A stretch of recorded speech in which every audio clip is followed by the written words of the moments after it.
Not every team-up can be a winner, and Thunderbolts proves that the formula needs more than familiar faces and fast punches. Marvel Studios' Thunderbolts, 2025, was meant to be a refreshing, darker counter to the usual Avengers spectacle. A team of morally gray anti-heroes and villains tasked with missions too dirty for the golden heroes. But while the concept had bite, the execution, sadly, lacked teeth. The film delivers some solid action and a few standout performances, but it stumbles under the weight of a thin script, tonal inconsistency, and a lack of clear direction, ultimately failing to resonate with audiences or at the box office. Let's start with the action. On the surface, Thunderbolts has all the visual polish we've come to expect from Marvel. The fight sequences are fast, fluid, and occasionally brutal, especially when characters like Red Guardian, David Harbour, and Yelena Belova, Florence Pugh, are involved. There's a grittier, grounded style to the combat, and the stunt work deserves credit. But while the choreography is slick, it often feels disconnected, lacking emotional stakes or a compelling narrative buildup.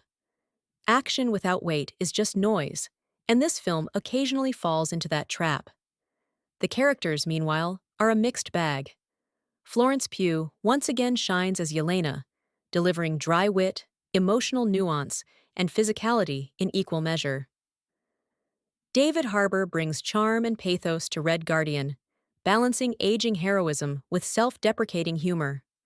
Wyatt Russell's John Walker, U.S. agent, is intense but underutilized, and Bucky Barnes, Sebastian Stan, feels like he's just along for the ride. His arc is disappointingly flat given his complex MCU history.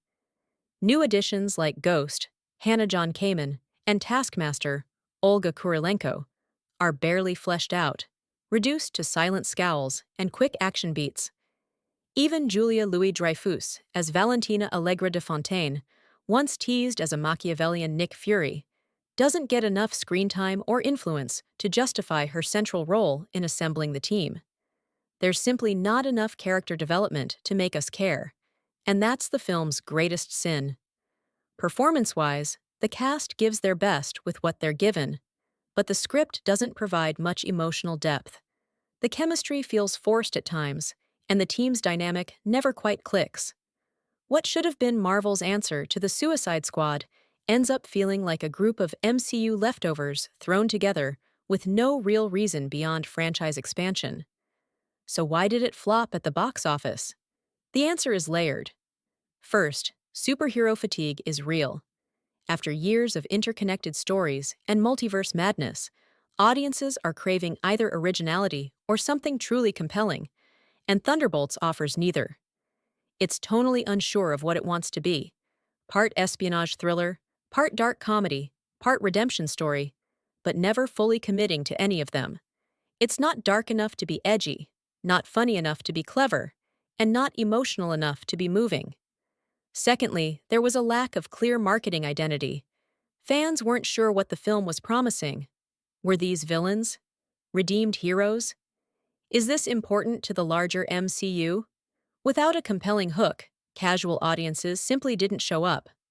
Finally, the film's pacing and structure drag in the second act. The plot is generic: a shadowy government conspiracy, a final weapon, and a rushed climax that feels more like a setup than a payoff. By the end, it feels like just another placeholder in a universe increasingly struggling to justify its endless expansion. How does the film come across to the audience? For die-hard MCU fans, Thunderbolts offers a few moments of fan service and character callbacks.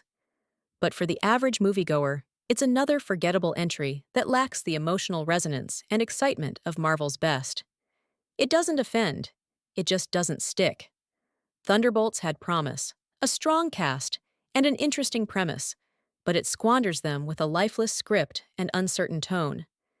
It's not a terrible film, it's just a forgettable one, and in today's crowded landscape, that's a death sentence.